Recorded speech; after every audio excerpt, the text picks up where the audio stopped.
I'm in a good place, and I've always been. Somebody said to me, Dustin and I were talking about this on Radio Row, like I was talking about something and the kid jumped in. It was awesome. He was like, yeah, but you've got money. I was like, yeah, but you only are saying that because you're seeing me today. I would argue in a lot of ways, all the stuff I believe in, I believed in even more and executed even more because now my time is being sucked into other things. Mm-hmm. But I was not more happy in my 20s. And I never made $100,000 in my 20s. It was just that I loved that I knew that I had more time. Time is my great passion. So in my 20s, I just knew like, man, I have another 80 years to do this. And that like brought me tremendous joy. As a matter of fact, the stuff that I spew online is just me talking to everyone about the conversations I have with myself. So when I'm out there saying you're 30 or 40 and you have lots of time, like I literally think like this way. I'm 48. I'm like, okay, 48, modern medicine.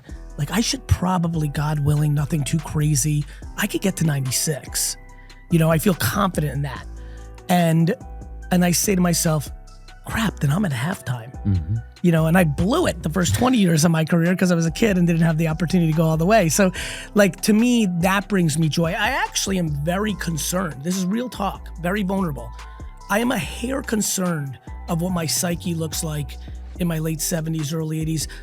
I've loved the idea of all this room to create and build. And I do get a hair concerned that if I know there isn't a lot more time, how will that fuck with me? My hope, and I've gotten a little bit more I used to be very scared of this 10 years ago. Lately, now at 48 versus 38, I'm like, okay, wait a minute. What's gonna happen is what I'm starting to feel. The more life you live, the more you're grateful for it, the more you've scratched certain itches. Mm-hmm. Even, it was so weird. This is crazy actually. Even this morning, walking to my car from my hotel room to come here, I had this weird thought of like how excited I'm gonna be to be a grandfather. Like how I'm gonna like not want to go to like some big business thing because I'm gonna wanna go to my granddaughter's recital. So, there's a part of me that's starting to get a little wiser about the concept of time. But boy, was like, I just have never seen money as the gateway to happiness. I've seen opportunity to build as the gateway to happiness. And I think that drives me because I think no matter what financial or even emotional situation you're in, that optimism to you can turn it is very real. Because if you decide you can't, if someone's watching this and be like, fuck you, dude, like you don't know me. People have real shit. Yeah. Oh yeah. I'm like, listen, I get it. But if you just decide to say it's never gonna happen for me, like it's over, fuck life, like I got unlucky, it's no, well then it is. Mm-hmm. It just is. Yeah. How you see life is how it is. And so for me, no matter how shitty it is, my mom was born in the worst country in the world at the time, the Soviet Union. You couldn't leave, it was North Korea. She lost her mother at 5. Her dad goes to jail when she's 10 for 10 years. She has a shit life. She's the most optimistic, positive person I know. What do you think created that optimism in her? Her DNA and probably they talk a lot about, and I'm undereducated on this, I don't know this to be true or not, but boy, do people have a big belief that those first 3, 4, 5 years of your life, there's a lot going on there. And knowing how my mom and what she did for me in those first 5 years, my intuition is that her mom did that before she passed, mm-hmm. and might have just got in that optimistic, nurturing love. And then DNA. Like, sure. I have siblings, I have children, like DNA is a real fucking thing. It is, it is what it is. And so I think, I don't know, I sit here and I'm just literally, as I look at that camera, I'm like, man, if one fucking person who watches this video, and millions will over the next decades, mm-hmm. as you and I execute, this will be more interesting for people to watch in 20 and 30 years, is my intuition. Yeah. Man, if one fucking person leaves this saying, you know what, fuck this. Yes, I had pessimistic parents. Even I have pessimistic DNA, but Gary's right. Fuck it. I will go to therapy. And like when people buy an $8,000 watch to make themselves feel better for a week, I'd rather them put that into a bunch of $250 therapy sessions over several years. Like, I just wish people knew that you're not alive for a long period of time and you're dead forever. And so you have this tiny window. And you better, Look, I was born in 1975. What year were you born? 83. Great. 75 and 83. A lot happened prior to 75 and 83. And a lot is going to happen after we're gone. To me, it's like, fuck, man, don't mail this in. Yeah. Because you're mailed in before and after. Don't mail in life. Because they're scared of judgment.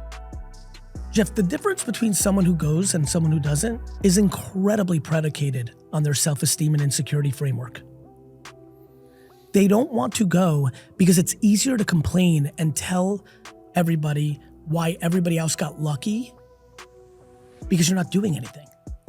You think the thought, what you're saying is the way others perceive me would control me that much that I would rather be in hell and unhappiness so I can be the victim and say it's because of this, this, and this, rather than have people judge my effort and be in the same position? Yes, because fear is one of the most powerful currencies in the world. Most of the way that parents will parent their children between now and forever will be predicated on fear. Most people work for people. When you and I, because of the way we're wired, we're like, why would you do that? Is because of fear. Fear is this is why Star Wars crushed it. The whole dark side and the Jedis is very, very, very, very well done. And I'll tell you why. I believe optimism and fear are very close. That's why the world, 11 and 1? They're just like this, like a thin line, just a thin line. And that's why the world works the way it works. There's a lot of fucked up shit. There's a lot of amazing shit. And I think that the dark side, like you look at Darth Vader, he's such an important part. I literally think about the world through the lens of Darth Vader. Like, is even the way that he turns in the end of it's just like, this is how I see the world. Like, when I see 90-year-olds apologize to their family for being not nice their whole time on their deathbed, it makes me think of Anakin and it makes me think of him. And that's how I see the world. And so, yes, I believe exactly what I just said. I think most people do most things because of outside validation. I feel like so much that has worked for me comes back when I was in my 30s and it started to get clear to me. I was like, that's why I was weird in high school. I was just so utterly not penetratable with peer pressure.